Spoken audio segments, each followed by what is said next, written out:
आप सब जानना चाहते थे ना, तो सुनो, संजू और नीति की शादी नहीं होनी चाहिए। ये रंग तो निकल ही नहीं रहा है। कहीं अगर सच में कल्याणी जी की बातें सच हो गई तो? ये मेहंदी तेरी होने वाली दुल्हन के लिए है। तू चाहे कुछ भी कर ले, इस मेहंदी का रंग तुझ पे नहीं चढ़ेगा। इस मेहंदी का रंग किसी और के हाथों में चढ़ेगा।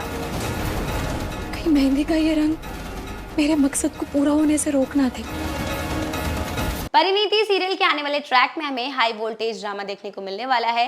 जी हाँ दोस्तों, आपको बता दूं कि इस बार नीति ने नहीं माना कि पार्वती परी है। जी हाँ, आपको बता दूं कि यहाँ पर बार बार राकेश जो है वो हमारी नीति मैडम को कन्विंस करने की कोशिश करता है कि उसे अच्छे से पता है अपनी परी का टच, उसकी बिहेवियर, उसके बर्ताव उसे अच्छे से पता है और वो अभी भी यही मानता है कि पार्वती पार्वती नहीं बल्कि परी है। अब इस बात को नीति मैडम ने बिल्कुल नकार दिया है, क्योंकि अब दोबारा से नीति को ये बात कंफर्म हो गई है कि पार्वती पार्वती ही है, ना कि वो परी है। जी हाँ दोस्तों, अब तक हमें देखने को मिला था कि किस तरीके से राकेश ने किडनैप कर लिया था हमारी पार्वती यानी कि परी मैडम को उसकी सच्चाई जानने के लिए। लेकिन अब खुशी की खबर तो ये है कि हमारी परी जो है इसके चंगुल से निकल गई है और अब वो बिल्कुल फ्री है। इसी के साथ आपको बता दूं कि अब कहानी में हमें देखने को मिलने वाला है कि परी जो है वो दोबारा से नीति का दिल जीतने की कोशिश करती है। जी हाँ दोस्तों, हमें ट्रैक में देखने को मिल रहा है कि किस तरीके से यहाँ पर पार्वती जो है वो राजीव के सामने और घर वालों के सामने कहती है कि ये सब कुछ जो कुछ भी हुआ, मेरी किडनैपिंग जो कुछ भी हुई